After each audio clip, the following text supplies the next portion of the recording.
क्षमता आहे की त्या काळामध्ये मोठ्या प्रमाणात वृक्षतोड झाली. आज आपण जो हा भाग पाहतोय त्याला आपण ट्री लाईन म्हणतो. ट्री लाईन म्हणजे काय असतं की धरणाची पाणी साठवण जी पावसामध्ये पाणी साठवण्याची लेवल असते, ही लेवल संपूर्ण दिसते की त्याच्या वरच्या भागामध्ये झाड आहे. पण या झाडांचं आपण जर पाहिलं तर ही झाडं आपल्याला झुडूपवर्गीय दिसत आहेत.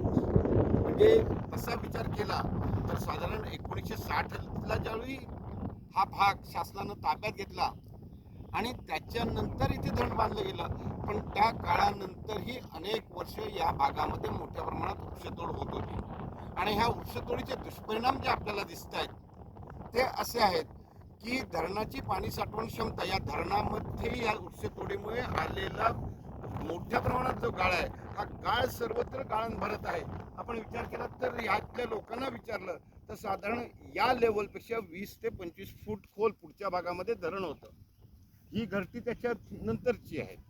तर हा भाग आता धरणाचा गाळानं भरलेला आहे. तर लोकांना विनंती अशी असेल की या पाणलोट क्षेत्रामध्ये सुद्धा आपण जी वृक्षतोड केलेली आहे, वृक्षतोड कुठंतरी थांबली पाहिजे. आणि लोकांनी हा भाग पाहून त्याच्यावर अभ्यास, अजून याच्यातील जाणकार असतील, शास्त्रज्ञ असतील, अभ्यासक असतील, त्या लोकांनी या भागामध्ये येऊन याचा अभ्यास केला पाहिजे, अशी मी आपणा सर्वांना विनंती करतो.